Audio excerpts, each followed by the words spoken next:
que tout le monde arrive à lire le code magnifique qui est ici. Tout le monde, au fond, vous le voyez bien? Ouais. OK. Donc effectivement, on va essayer de travailler sur cette petite application. La raison est simple, c'est que... hop, on va rapprocher ça, ça va tomber. La raison est simple, c'est que mon boss est venu dans mon bureau ce matin et il m'a dit, tu vois, ce code-là, il marche bien en production, mais là j'ai des investisseurs, il faut leur montrer qu'on est capable de le mettre sur le cloud. Mais au passage, j'aimerais bien aussi que tu nettoies le code parce qu'ils vont venir auditer le code et ça, c'est pas beau. Donc je lui ai dit, bah, écoute, facile, ça, je pense que je peux le faire en 40 minutes. En plus, j'ai invité des personnes pour m'aider, donc vous allez m'aider, d'accord? Je vais vous poser les questions et puis j'espère que vous allez m'aider à résoudre le problème. Sinon, en 40 minutes, ce ne sera pas déployé sur le cloud. Donc est-ce que vous êtes prêts à m'aider? Ok. Donc déjà, est-ce que tous, vous avez une expérience de travailler sur du code comme ça, un peu vieux, mal documenté, un peu moche? Est-ce que vous avez vu ça personnellement ou dans vos équipes, tous? Bon, ok. Ça vous parle un petit peu quand même. Donc pour ça, moi, ce que je vais faire, c'est que je vais vous poser plein de questions. Je vais vous montrer des choses. En particulier, je vais vous montrer comment moi, je travaille pour avoir un feedback vraiment le plus court possible. À chaque fois que je fais quelque chose, je veux en voir le résultat. Si j'écris un test, je veux vite le voir passer. Si j'écris du code, je veux savoir si ça passe les tests. Si je dois déployer sur le cloud, je veux le voir tout de suite sur le cloud. Donc on va voir plusieurs outils qui permettent comme ça d'avoir un feedback très rapide. Donc voilà mon application pour commencer assez vite. J'ai oublié de démarrer ça. C'est une application minuscule, mais ce que je vais vous montrer, ça peut s'appliquer à des applications un peu plus grosses. Cette application, c'est une petite boutique qui vend des objets, des items. D'accord ? Elle vend des objets. Chaque objet, en fait, a des caractéristiques, un nom, un selling et une quality. Alors, le selling, c'est quoi? C'est la date limite de consommation. En fait, mes objets, dans le temps, ils vont évoluer, leur date limite de consommation va décroître, parce que l'objet, bientôt, il doit être vendu absolument, sinon il ne pourra plus être consommé. Et puis la qualité, c'est la qualité intrinsèque de l'objet, est-ce qu'il est de bonne qualité, et pareil, avec le temps, cette qualité va décroître. Ça, c'est ce qu'on m'a dit, en fait, sur l'application. Moi, je ne la connais pas très bien. J'ai regardé le code rapidement, et j'ai cru comprendre que le cœur de l'algorithme, il était là. Oups. On m'a pas donné de doc aussi, on m'a pas donné de spec, on m'a dit qu'il y en avait une qui existait à une époque, mais elle est plus très à jour, donc on va devoir faire sans. Vous avez déjà vu ça quelque part? Bon, en général, on me donne une doc parfaite qui correspond bien au logiciel, mais bon, là, tant pis, on va faire sans. Alors, je vais vous passer un petit peu la main. Qu'est-ce que vous feriez, vous, face à ce code-là? On vous dit, bah, déjà, il faut le simplifier, le rendre plus facile à maintenir. Qu'est-ce que vous feriez? N'hésitez pas à lever la main. Oui. Des tests, hein? Pourquoi des tests?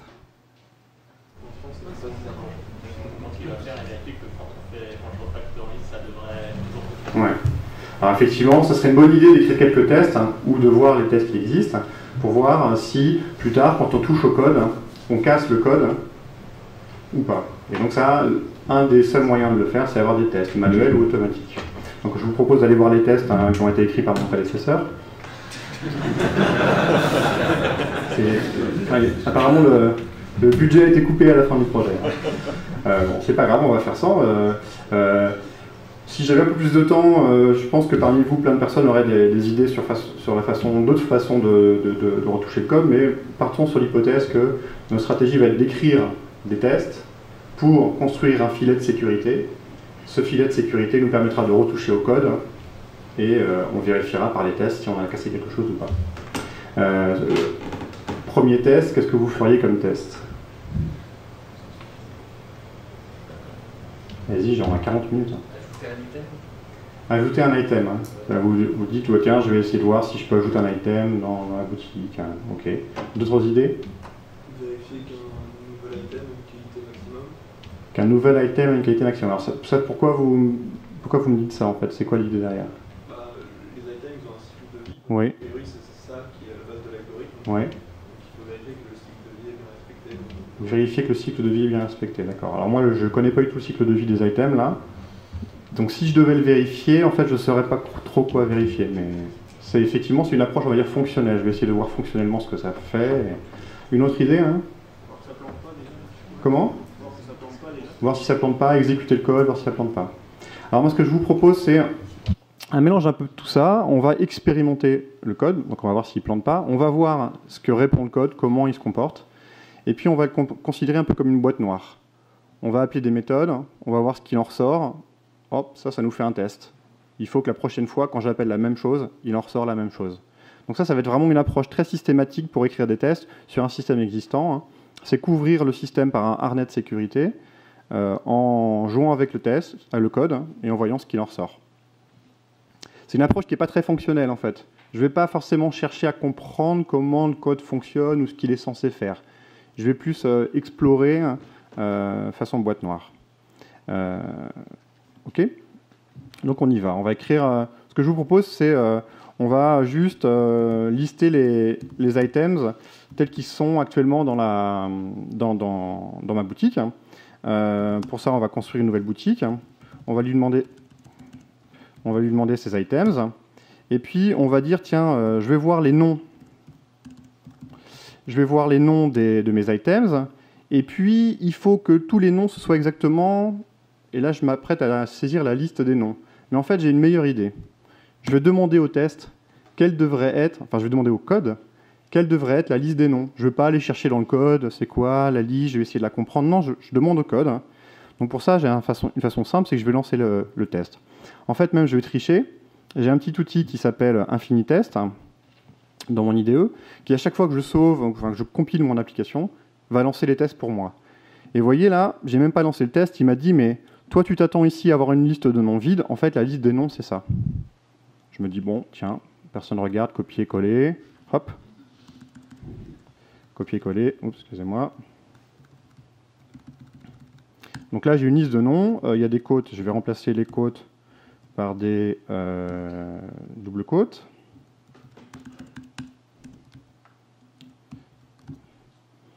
Et là, hop, l'outil Infinitest va lancer les tests et je suis vert. Donc j'ai écrit mon premier test. Je propose qu'on applaudisse, c'est magnifique. Très rapidement. Effet boîte noire, j'ai essayé d'appeler une méthode, getItems, je regarde les noms qu'il en ressort. J'ai vu qu'il y avait d'autres propriétés que le nom, j'ai vu qu'il y avait le Céline. Bah, c'est pareil, je pourrais passer mon temps à aller voir dans le code ce que ça fait, ou je peux juste demander au code. Donc le code va me dire, bah, les Céline, c'est simple, c'est 10, 2, 5, 0, 15, 3. Ok, je peux aller regarder la qualité. Hein. La qualité, c'est 20,0,7,80,20,6. Là, j'ai mon premier test qui regarde exactement ce qu'il y a dans ma boutique au début. Et en fait, c'est exactement ce que j'ai ici. C'est les mêmes valeurs, mais reportées selon un autre axe. Et j'aurais pu passer du temps à essayer de comprendre le code, mais moi, j'ai trouvé que c'était plus simple de demander au code quelles étaient les valeurs. Donc je vous propose ensuite d'updater les items. On a vu qu'il y avait une méthode ici qui updatait la qualité des items. Et on m'a dit que ça c'est la méthode qui est appelée tous les jours dans la boutique pour mettre à jour les dates limites de consommation, la qualité. Donc je vous propose qu'on joue avec cette deuxième méthode. On va updater les items. Donc pour ça, il faut juste que je passe... Ah, excusez-moi. Voilà, ça y est, je me suis trompé. On va recommencer. C'est l'émotion. On va updater la qualité. Hein, et puis on va voir ce qu'il en ressort. Alors ici, voilà, ce bout de code-là, il est en erreur maintenant. En fait, les valeurs, hein, c'est 9, 1, 4, 0, 14 et 2. Et puis ici, c'est 19,1, 6, 80, 21, 5. J'ai écrit mon deuxième test, qui est, là, ici, j'ai ma boutique à jour 0, là, j'ai la boutique à J+1. Je peux en profiter quand même pour améliorer des petites choses, enlever de la redondance, donc ça, on va mettre ici, ça, on va mettre là. Bon, ça, ici, ça, on s'en fiche un petit peu. Voilà, j'ai mon deuxième test. Vous avez vu, toujours, ici, les tests tournent en continu tout le temps, tout le temps, tout le temps. Je sais si j'ai cassé quelque chose dans les tests ou si j'ai cassé quelque chose dans le code. Je vous propose de faire un deuxième test où on va updater les items 2 fois. Là, on prend des risques. C'est ce que j'appelle un petit peu débrancher le cerveau. J'ai mon code, c'est une boîte noire. L'application, elle peut être simple ou complexe. Moi, je fais des actions en entrée, je regarde ce qui en sort en sortie. Ça peut être des choses aussi simples que ça, mais ça peut être des fichiers en sortie, ça peut être des opérations sur un écran, je clique, je regarde ce qu'il en sort. Ça peut être des choses un peu plus compliquées. Mais globalement, la mécanique, elle est la même. C'est applicable à beaucoup a beaucoup de contexte. Et puis en plus, c'est bien, je peux réfléchir à d'autres choses. J'ai ma liste de courses pour ce soir, il faut que j'aille chercher du pain. Là, j'ai juste débranché mon cerveau et hop, j'ai 3 tests. Alors vous allez me dire, mais on s'arrête quand? Alors comme vous me posez une question, je vous la repose, on s'arrête quand? Qu'est-ce qui m'a répondu? Je continue. Ouais. La couverture de code est suffisante. Ça, c'est une bonne idée. C'est effectivement... pourquoi je considère que c'est une bonne idée de mesurer la couverture de mon code par mes tests? Premièrement, déjà, mon objectif, c'est quand même de faire un harnais de sécurité qui va vérifier que si je casse quelque chose dans mon code, mes tests vont crier au rouge. Donc ça veut dire qu'il faut que je couvre tout mon code pour que ça crie vraiment au rouge. Ensuite, je pense que c'est une bonne idée parce que c'est une mesure très mécanique. Je n'ai pas besoin de comprendre forcément mon code pour savoir si j'ai tout couvert. Ça me donnera déjà un niveau de confiance de la couverture de mes tests, sans que j'aie besoin de creuser dans le fonctionnel. Donc heureusement, dans mon IDE, j'ai un outil qui permet de voir la couverture. Et en fait, qu'est-ce qu'il me dit? Il me dit, c'est marqué là, j'ai couvert 100% des classes, bon, c'est une petite application, 90% des méthodes et 70% des lignes. D'accord? D'ailleurs, si je vais voir mon code, j'ai une autre vue ici. Je voyais ici en vert les lignes couvertes et en rouge les lignes pas couvertes. Je n'ai pas tout couvert. Mais bon, je sais que j'ai avancé, 70%. Ce que je vous propose, c'est qu'on va essayer de booster artificiellement la couverture de mon code. Pour ça, c'est simple. Je vais updater les items un certain nombre de fois. En fait, je vais le faire, par exemple, 100 fois. Je vais dire que mon jour, il varie de 0 à 100. Je vais updater les items, et puis je vais voir au bout de 100 jours ce qui se passe. Alors, au bout de 100 jours, ce qui se passe, j'ai des valeurs un peu bizarres. Avec des moins, c'est moins sympa à saisir. Est-ce que je me suis trompé ou pas? Hop. Il y en a qui suivent. 0,50, 0,80. Ok. Si je repasse la couverture, hop, qu'est-ce qui se passe? J'ai couvert 100% des classes, 90% des méthodes, 94% des lignes. J'y suis presque. On va aller voir un petit peu ce que ça veut dire. En fait, j'ai couvert tous les cas. Et il y a juste une magnifique méthode main qui affiche un truc. On ne sait pas à quoi ça sert. Celle-là, elle ne sert à rien. C'est le développeur dans son coin, il a fait un main. Bon. Quelquefois, on a le droit de tuer du code mort. Là, j'ai couvert 100% des lignes. Alors, d'après vous, est-ce que c'est bien ça? C'est suffisant? Je suis super confiant? Je suis comment quand j'ai fait ça? C'est mieux? Qui a dit mieux? Vous avez gagné. C'était la bonne réponse. En fait, souvent, on me dit, oui, 100% de couverture, ça ne veut rien dire, ça dépend un peu de ce que tu as couvert. Est-ce que tu as couvert toutes les branches, toutes les lignes, et même, ça ne veut pas tout dire non plus, parce que est-ce que tu as fait des assertions dans tes tests, etc. Et moi, je vois le côté positif. Avant, j'avais 0, là, j'ai 100. C'est mieux. C'est mieux. Et je me dis, bon, il faut se timeboxer pour tout, et je pourrais faire une meilleure couverture, mais bon, j'ai pas vraiment le temps. Si seulement j'avais une autre idée pour couvrir un peu mieux mon code rapidement. Là, vous voyez, ce qu'on a fait, c'est qu'on a couvert, on a un cas de test à jour 0, à jour 1, à jour 2 et à jour 100. Si jamais je casse mon code à jour 10 et puis que je reviens sur mes pieds à jour 30, j'ai cassé mon code, mais mes tests vont rien me dire. Et ça arrive. Hein. Parfois, on a des règles de métier compliquées. On peut casser et puis après recasser dans le sens inverse et on ne s'en rend pas bien compte. Ce que j'aurais pu faire, j'aurais pu avoir une idée. J'aurais pu me dire, mais attends, j'ai du code legacy. Ce code legacy, je vais l'utiliser comme référence dans mes tests. Je vais faire d'un côté le code legacy, d'un côté un clone. Le clone, lui, va évoluer. Le code legacy, j'y touche plus. Et je vais faire des tests qui demandent aux deux systèmes leur valeur de sortie et je vais les comparer. Est-ce que c'est clair pour vous, ça? Je vais avoir un gold et un... Et alors ça, comme on est pressé, je l'ai déjà codé. Donc l'idée, c'est que je vais créer une classe legacy in, je vais faire 0 à 1000 jours, soyons fous. Je vais récupérer tous les items de ma classe legacy, tous les items de ma classe item, je vérifie qu'ils ont la même taille, et pour chaque item, je vérifie qu'ils ont tous les deux le même nom, tous les deux la même qualité, tous les deux le même céline, et à chaque tour, chaque jour, je update les qualités. Alors, il faut juste que cette classe-là, elle existe. C'est simple, on va faire un gros copier-coller. Legacy in, voilà, ça c'est la classe que je ne toucherai plus. Alors dans la vraie vie, on peut faire pareil, on peut dire, je prends le jar 1.0 de mon application, je le mets en dépendance dans mes tests, et je dis, ça, c'est ma référence. Et vous voyez ici, le test est passé. Et alors ce test, il est bien meilleur que les précédents. Parce que le précédent, il testait quoi? Jour 0, jour 1, jour 2, jour 100. Celui-là, il teste chaque jour de façon discrète, de 0 à 1000.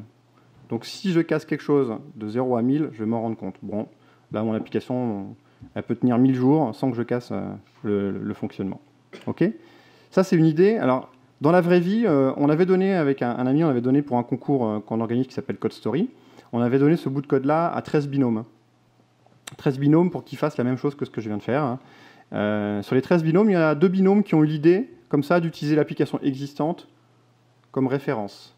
Il y a un binôme qui a essayé de générer des tests unitaires à partir de la réponse du code, et il a généré du Java, et ça lui a pris une bonne heure, et il s'est un petit peu emmêlé les pinceaux. Mais l'idée, elle était bonne, la mise en œuvre était un petit peu plus difficile. Et un autre binôme qui a pris l'application, qui a, pareil, interrogé, sauvegardé dans un fichier, ressorti le fichier pour ses tests. Ça lui a pris à peu près 30 minutes pour faire ça correctement, écrire, lire dans le fichier correctement. Donc là, cette solution-là, elle se fait en 15 secondes. Et ça, c'est pour vous montrer que dans la vraie vie, en fait, quand on a une bonne idée, il faut aussi trouver une bonne façon de l'implémenter. Il ne faut pas juste dire, j'ai une bonne idée, maintenant on l'implémente n'importe comment, c'est l'idée qui est importante. Non, c'est la mise en œuvre qui est importante. Vous avez une bonne idée, après il faut chercher la bonne idée de le mettre en œuvre. D'accord ? Ça marche dans la vraie vie. On a tous connu des systèmes de paye avec des marches en double, vous savez, on met un nouveau système de paye en prod, et puis pendant 3-4 mois, on vérifie que ça sort les mêmes fiches de paye que le vieux système, et le vieux système, ensuite, on le coupe. C'est ce que je viens de faire, à un niveau beaucoup plus microscopique. OK, donc on a 100% de couverture de notre code par des tests. Là, déjà, on est content. On fait la fête, on va prendre un petit verre de champagne, de café. Et puis, on a notre code. D'accord ? Alors maintenant, je vais vous refaire travailler encore un petit peu, là. Par où je commence? Je suis perdu. Je ne sais pas comment faire sans vous. Qu'est-ce que vous feriez? Sortir tout ce qui est en dur. Dans quel objectif, en fait? Comment? Les mises à jour futures. C'est-à-dire pour rendre le code plus facile à maintenir, mais aussi plus le documenter un petit peu, peut-être enlever de la redondance, c'est ça? Une autre... Pour les concentrés utilisables. D'autres idées sur la façon de procéder pour nettoyer du code comme ça? Factoriser, Factoriser, c'est dans quel but? Découper la complexité, diviser un peu la complexité. OK. Itérer sur les items Itérer sur les items plutôt que sur i, OK. Alors c'est intéressant ça. Sur les 13 binômes à qui on a donné cette application, en fait, 12 binômes ont décidé tout de suite de faire des extractions de code. Donc ils se sont dit, voilà, il y a des bouts de code qui sont identiques, je vais les extraire dans des méthodes, dans des variables, c'est ce que vous avez dit, je vais l'extraire. Et en fait, tous ces binômes, ils ont fait ça, et au bout de 15 minutes, ils étaient bloqués. Pourtant, ils avaient bien lu Refactoring Patterns de Martin Fowler, ils s'étaient dit, bon, extracting method, extract variable, et tout, c'est super. Et puis au bout de 15 minutes, ils étaient tous bloqués et ils ne comprenaient pas très bien. En fait, d'un côté, ils avaient du code qui était vraiment identique, qui avait été extrait et on avait enlevé la duplication. Et puis dans le code, il restait du code très similaire à ce qu'ils avaient extrait, mais pas identique. Et en fait, au moment où ils avaient extrait, le code similaire mais pas identique, il était resté sur place dans le code et le reste était allé dans une méthode. Puis après, cette méthode, il avait renommé, il avait simplifié, et puis après avoir simplifié, le code qui était extrait dans la méthode et le code qui était resté sur place, ils ne se ressemblaient plus du tout. Et donc, ils ont continué. Ils n'ont pas vu qu'il y avait des bouts de code qui se ressemblaient un peu, et ils sont tombés dans un optimum local. À vouloir extraire trop tôt, ils sont tombés dans un optimum local.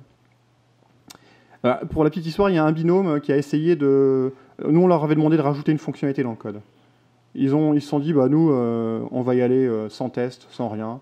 On rajoute la fonctionnalité, mais on se donne un quart d'heure. Si on y arrive, on a tout fait en un quart d'heure, on est les rois du monde. Si on n'y arrive pas, on n'a perdu qu'un quart d'heure. Bon, ils ont perdu un quart d'heure. Mais ils ont gagné le concours. Parce qu'ils avaient le bon état d'esprit, en fait. Tout ce que je fais, il faut que je le timebox. Il faut que je vois les résultats tout de suite. Et si je dois échouer rapidement. Mais ça doit me donner des informations ensuite pour quand je recommencerai. Donc moi, ce que je vous propose, c'est une autre approche encore. Ni la leur, ni celle, ni la vôtre. On va d'abord augmenter la duplication dans le code. Mon raisonnement, c'est que si j'enlève la duplication... Oui. Est-ce qu'il y a quelqu'un qui a essayé de juste enlever le code et commencer comme si on avait une date de test et en faisant passer le premier test en écrivant l'application? Non, il n'y a personne qui a essayé de faire ça, non, non. Ce serait assez intéressant. Sur des applications simples comme celle-là, ça doit être possible. Sur des applications plus complexes, le gros problème, c'est qu'en fait, pendant très longtemps, tu n'as rien. Moi, ce que je vais vous proposer, c'est une approche où tous les jours, enfin toutes les secondes, mon application, elle marche. Et elle est un peu plus maintenable, mais elle marche. Et donc, je ne sais plus ce que je disais, je vais augmenter la duplication. Mon idée, c'est que, avant de faire des extractions de méthode, hein, je veux d'abord que la duplication, elle me brûle les yeux. je veux la voir partout et je veux être sûr que j'en laisse pas un petit peu sur le carreau. Et pour ça, j'ai une intuition, c'est que tous les bouts de code qui sont un peu singuliers, que je vois qu'une fois ou deux dans mon code, hein, ceux-là, il faut que je les tue. Il faut que je les tue parce que si je tue des bouts de code singuliers, hein, forcément, je vais augmenter le nombre de bouts de code qui se ressemblent. Je ne sais pas si c'est très clair. L'idée, c'est donc tuer les bouts de code que je vois qu'une ou deux fois pour voir que des bouts de code que je vois 3, 4, 5 fois. Et une fois que vraiment j'aurai des bouts de code qui sont clairement identiques ou très symétriques, là, je vais faire des extractions de méthode. Là, je sais que mon extraction de méthode, elle va marcher. Pour vous donner un exemple concret de problème, ça, ces trois lignes-là, elles sont identiques à ces trois lignes-là. Si je fais une extraction de méthode, ça et ça va être extrait par le même appel de méthode. Mais ces deux lignes-là, là, il manque juste une petite accolade fermante. Ces deux lignes-là, elles ne vont pas être extraites.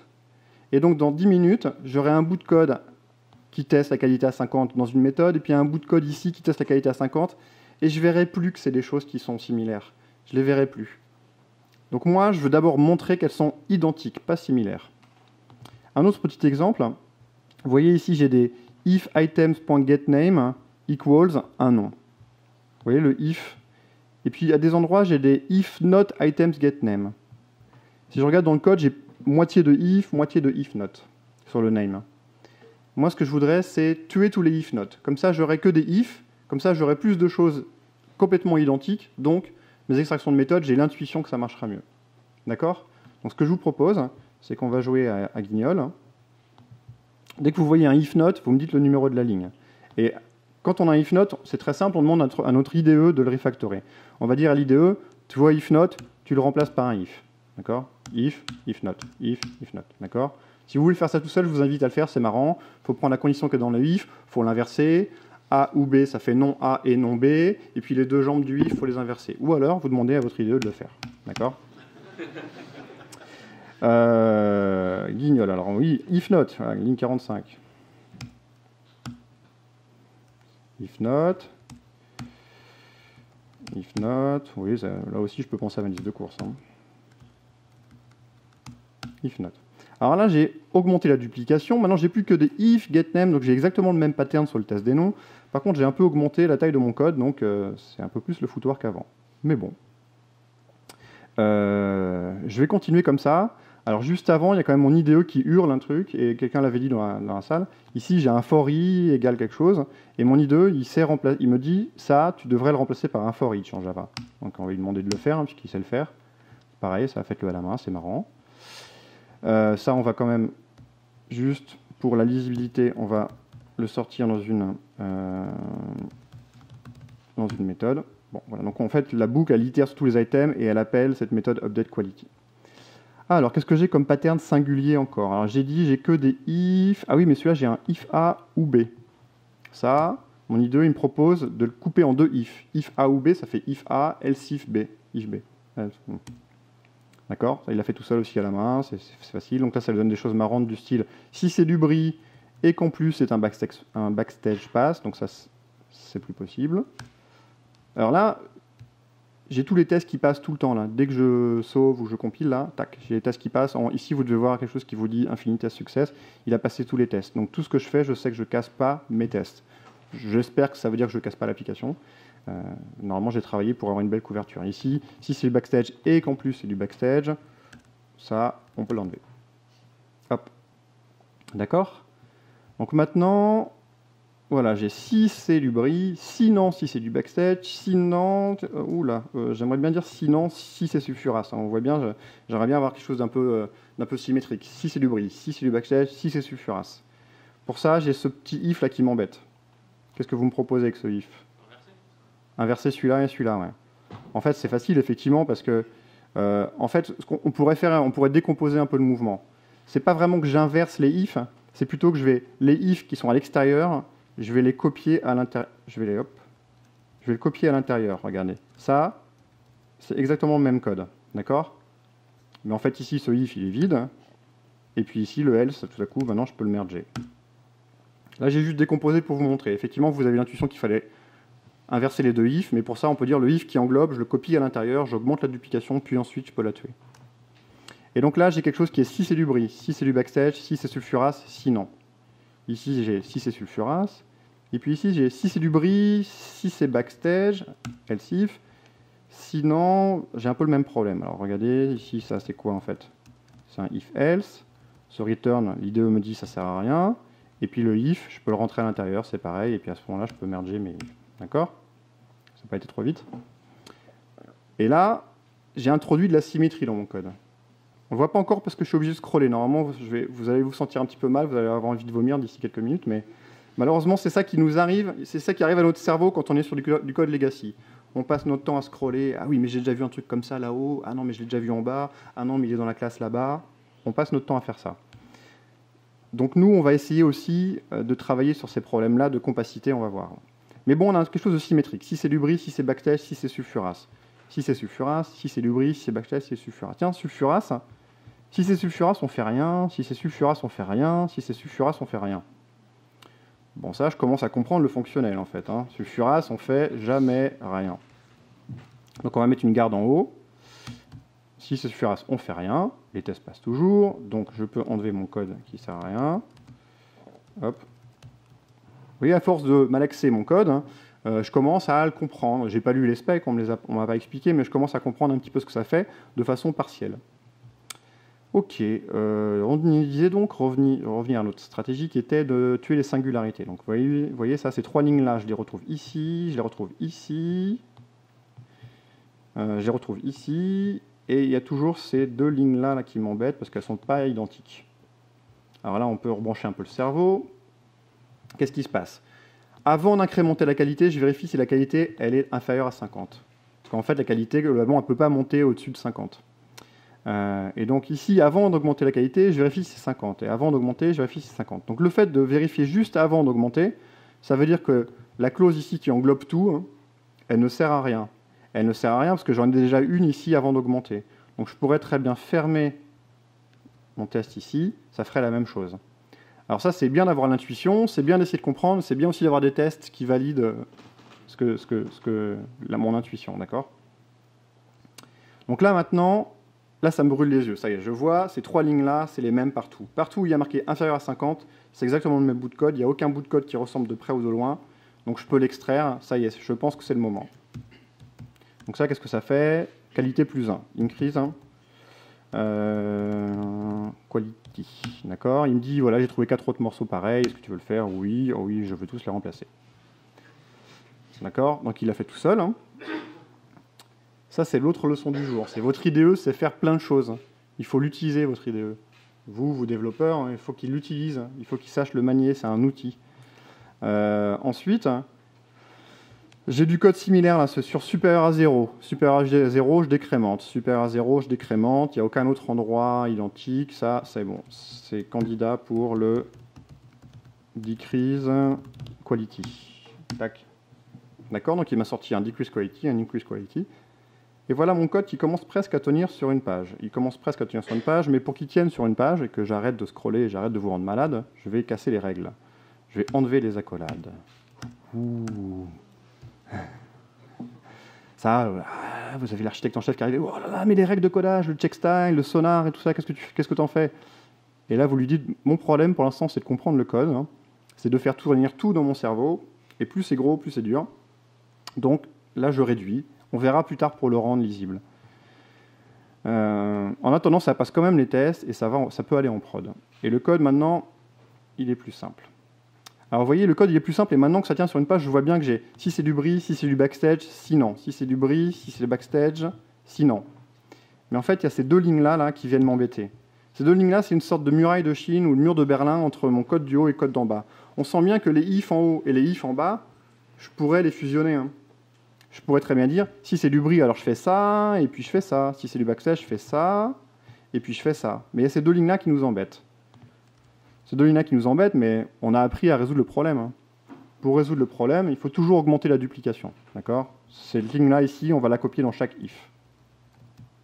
C'est logique, elle était après les if. Donc si je la copie dans chaque if, c'est bon. Cette ligne-là, ici, je vais la copier dans chaque if.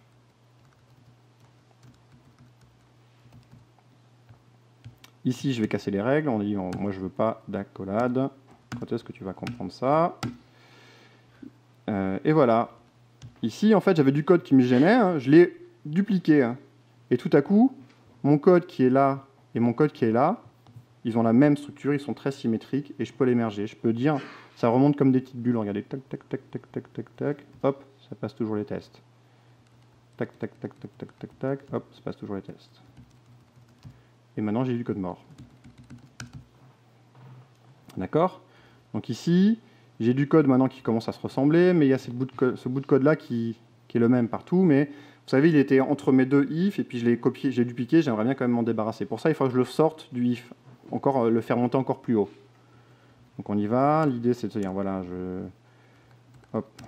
j'ai une structure qui émerge, d'abord je décrémente le céline, ensuite je fais quelque chose, et ensuite je fais les tests sur le céline. Je décrémente, je fais quelque chose. Ça, j'aimerais bien le faire monter. Alors on dit, bah, tiens, je vais essayer de le faire monter. Alors normalement, il y a des tests qui commencent à dire, oups, ça tu peux pas le faire. Alors, on le remet vite où il était. Ça c'est important aussi, je me suis trompé, mais vite je peux revenir sur mes pattes. Donc maintenant je suis obligé de brancher mon cerveau. Qu'est-ce qui se passe ? Je fais un test si le céline est inférieur à 6 et après je le décrémente. Donc si je le décrémente avant, donc près de décrémenter, à ce moment-là c'est comme si je faisais un test avec plus 1. Ouais. Et comme ça c'est pareil. Ouais. Ok. Donc ça peut le remonter ici. Ouais. Donc maintenant il est en haut de chaque ligne. Donc ça veut dire que je peux le sortir de ma boucle. Je peux l'enlever ici. Et c'est bon. Bon, là, j'ai des plus 1 qui sont un peu moches, mais ça, on a tous appris que A plus 1 inférieur à 11, c'est quoi, en fait hein, hop, c'est ça. Oups. Ah, on va y arriver. Voilà. Donc ça, c'est bien aussi, même si on a le plus gros cerveau du monde, on réfléchit le plus vite possible, de procéder par petites étapes. Vous voyez, moi, d'abord, j'essaye, j'ai une intuition, j'essaye. Ah, ça marche pas, je reviens où j'en étais. Ensuite, je monte petite étape par petite étape. Ça marche pas mal. Alors, il nous reste 10 minutes, donc ce qu'on va faire, c'est qu'on va vite extraire ça dans une classe. Un item updater. Donc on prend l'update quality, le decrease, l'increase, tout ça, on dit, ça tu mets dans une autre classe. J'ai compris que c'était du code. Alors là, il m'a dit, voilà, j'ai créé un item updater ici, je l'appelle à chaque fois. Ces méthodes-là, elles ne servent plus à rien. Si elles ne servent plus à rien, pourquoi tu les as laissées ? Ça, je vais l'inliner. Et si je vais voir dans mon item updater, eh bien voilà, je retrouve mes 3 méthodes. Alors j'ai encore un petit problème, c'est que l'item, je le passe à chaque méthode. J'aimerais bien le passer une seule fois à mon item updater, par exemple comme ça. J'aimerais bien dire, bah tiens, je te donne l'item. Je te donne l'item, et à ce moment-là, j'ai plus besoin de te le donner ici. D'accord ? Donc on va aller voir le constructeur, j'ai injecté l'item, je vais le mémoriser. Hop. Et maintenant, je vais pouvoir l'enlever de toutes ces méthodes-là. D'accord ? Ça, je ne le fais pas à la main, hein, c'est l'IDE qui le fait. Hein. Hop, voilà. Et donc là, cet item que j'ai donné à mon item updater au début, hein, il est gardé en mémoire, en variable en champ, et donc il est passé naturellement entre toutes mes méthodes. Et là, le fait qu'il soit apparu en violet, j'ai encore plein d'idées. Maintenant, je vois vraiment la duplication, et j'ai encore plein d'idées, mais bon, l'heure tourne, hein, on va s'arrêter là. Ce qui est bien, c'est savoir s'arrêter. Si je vous demandais, dans la salle, vous auriez tous une idée pour améliorer encore le code. En attendant, l'algorithme, il tient sur une page, hein, il est là. Je vois que si c'est sulfurase, je fais rien. Sinon, dans tous les cas, je décrémente la date limite de consommation. Si c'est du bris, je fais des choses. Si c'est un backslash, je fais autre chose. Et sinon, je fais quelque chose. Le code, il est assez simple. Je pourrais l'exposer dans des classes, etc. Mais il tient sur une page. Il est simple. J'ai autre chose à faire. Donc, je suis content de moi. OK ? Vous avez vu, votre IDE peut vous aider. Hein, c'est votre meilleur ami. Donc maintenant, il nous reste 8 minutes, facile, pour aller sur le cloud, déployer sur Internet, une petite application web. Mais, attendez, j'ai pas encore écrit l'application web, là. Attendez, il faut que j'aille voir les architectes pour leur demander ce qu'ils utilisent comme serveur d'application et qu'est-ce qu'ils me conseillent comme pile technologique. Mais je vais pas pouvoir faire ça en 8 minutes. C'est pas possible. Qu'est-ce que vous me conseillez, vous? Il faut que vous m'aidiez. Ah, vous m'aidez pas beaucoup, là. Bon, alors moi, je me rappelle, quand j'ai appris le Java, j'ai appris à faire un truc. Hein. J'ai appris à écrire un main. Vous savez, le main, où vous faites Hello World, et puis vous le lancez, hein, ça fait Hello World. Et vous vous dites, si j'avais un main qui lançait un serveur web, ça serait bien quand même. J'aurais pas besoin d'avoir ce Tomcat ou ce WebSphere, WebLogic hébergé par ma prod quelque part, qui va faire du provisioning et dans lequel je vais pouvoir déployer un WAR. Le WAR, il est dans un EAR et tout ça. Là, non, moi, je vais te donner une application et puis ça va lancer le main. Et pour ça, ça serait bien si le main il pouvait lancer un serveur web. Ça existe. Il y a plein de serveurs web que vous pouvez lancer dans un main, par exemple. Celui-là. Alors ça, ce raccourci, je l'ai vraiment sur mes projets. Souvent, ça m'arrive très souvent de devoir lancer un serveur web. Et HTTP Server, c'est une classe qui existe dans Java 6, dans Java 7, dans Java 8. C'est un serveur HTTP dans le JDK. D'accord ? Et si je lance ce bout de code-là, et que je vais voir par magie, hop, ça fait Hello World. On va se mettre en split screen. On est un grand réalisateur de cinéma. Puis je vais le lancer en debug. Là, ça commence à devenir un petit peu dur sur l'écran. Hein. Hop. D'accord ? Donc ici, voilà mon code. Voilà mon code, Hello World. Regardez si je le modifie. J'ai même du redéploiement à chaud. Waouh, c'est pas beau.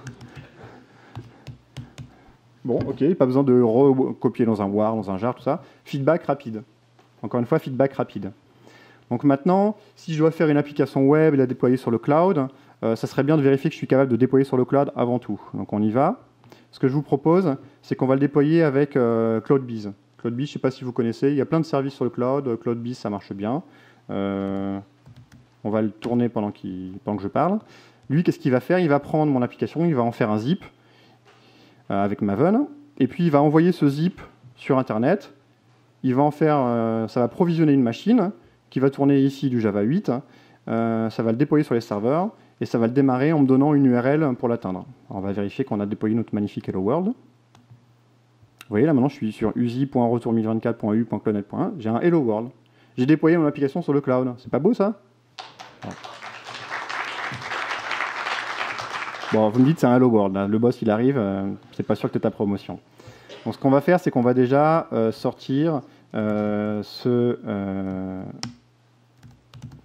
on va sortir ça dans un petit fichier hein, qu'on va appeler index.html parce qu'on est super original. D'accord, hop. Donc ce que je vais faire, c'est que je vais créer ici un petit répertoire app. Ça, c'est à cause de CloudBees. Je suis pas sûr que j'aurais dû faire ça. Non. On fait toujours des choses nouvelles dans la vraie vie. Index.html.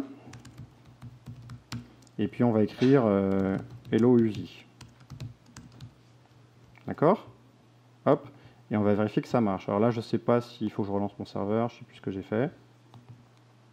Je vais aller sur localhost. Hello Uzi. Super. Alors je vais vous montrer un autre petit truc. Hein. C'est qu'ici, quand je fais hello Uzi et que je sauve, hein, il rafraîchit tout seul mon Chrome. Vous voyez, je suis en train de faire du HTML. Hein. Je sauve et il rafraîchit tout seul mon Chrome. Je ne suis pas là à faire des hop, refresh. Hop, je change, hop, refresh. Et alors, sans parler de je change, je redéploie, j'ouvre, je refresh. Non, là, moi, c'est je sauve hein, et je refresh. OK? Donc, ce qu'on va faire, c'est qu'on va faire une petite application. Hop, ça, c'est bloqué. On va faire une petite application avec AngularJS. Je ne sais pas si vous connaissez. C'est facile à faire. Hein. Il suffit juste de faire ça, de lui dire, voilà, hello. En fait, c'est Hello World. Il y a la petite magie à faire qui est ça. Et puis ça. Hop, ng contrôleur. Là, je viens de faire un Hello World qui ne marche pas. Je viens de faire juste un Hello World beaucoup plus compliqué avec du JavaScript. D'accord? Mais je me dis, si je suis capable de faire ça, je dois être capable aussi de récupérer sur mon serveur les items en faisant un HTTP GET. En disant, tiens, HTTP GET, des items. Les items, je vais mettre dans une variable items, que je vais ici afficher sous forme de JSON. Donc ça fait rien parce que mon serveur il répond pas trop à /items, il répond juste à /. D'accord, donc on va le faire très rapidement. Hop. Items, donc ici qu'est-ce que je dois faire? Il faut que je fasse du JSON, il faut que je prenne ma boutique, je récupère les items, je reforme tout ça en bytes, je vous le montre en grand parce que c'est d'accord. J'ai fait si c'est /, si c'est items, ça me renvoie quoi? Du JSON, hop, presque, on va arrêter le serveur. Là, je suis un peu perdu dans mon truc. Tac. On va arrêter le serveur pour voir si c'est ça le problème, parce qu'en Java 8, voilà, il y a un petit peu de mal. Donc voilà ici ma page, et là je vous rassure, on n'en a plus que pour 1 minute. J'ai réussi à afficher mes items sous forme de JSON. En fait, mes items, ce qui m'intéresse, c'est la partie qui est là. Voilà, vous voyez, je retrouve les noms que j'avais dans mes tests. Et je peux itérer dessus. Donc je peux créer une table avec une row, avec une ligne. Dans chaque ligne, je vais afficher le name. Pour ça, il faut juste que je dise avant que je vais faire un ngRepeat. Je veux dire, pour tous les items dans mes items, j'affiche le nom. Hop, le nom, il est là. J'affiche la qualité. Hop, il est là. J'affiche le cell-in. Hop, il est là. Et donc je peux enlever mon petit truc de debug. Ok, j'ai une magnifique table. Allez, comme on est des fous, on va mettre Twitter Bootstrap. On va faire... Vous savez comment j'appelle ça, Twitter Bootstrap? Le nouveau moche.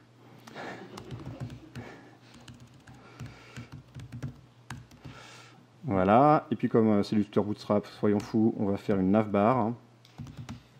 Donc on va dire USI 2013 Works. Et voilà. Et puis on est prêt à déployer en prod. Vite, le boss arrive, il est au coin de la porte. On va pouvoir lui parler, on lui fera un petit café le temps que ça déploie.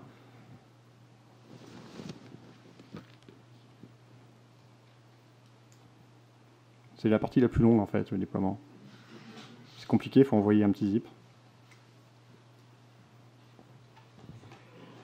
Et on va voir. On est en prod. Bravo.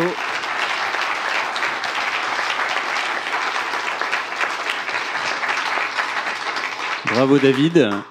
On a du temps pour une question.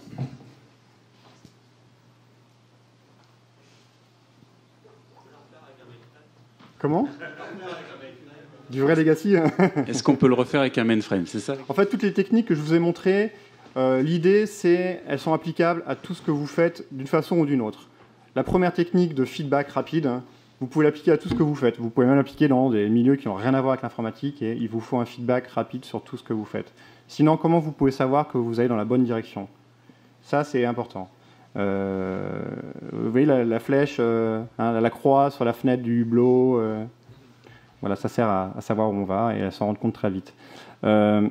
Ensuite, l'autre technique qui est d'avancer par des petites étapes, c'est un peu complémentaire, mais c'est encore autre chose.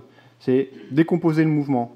Plus je le décompose, plus vite je vais faire la chose et plus vite moi je vais acquérir de la dextérité. Parce que faire quelque chose de compliqué d'un coup, c'est plus dur. Après, je le décompose. Après, je vais être très efficace à décomposer en petites tâches. Et ça marche partout aussi. Et la troisième technique qui est de prendre l'existant, votre application mainframe préférée, et puis l'utiliser pour faire une suite de non-régression, ça peut marcher aussi. Merci beaucoup. Et donc, rendez-vous l'année prochaine pour une session de live coding en COBOL. En COBOL, en moins de 10 minutes. Ok.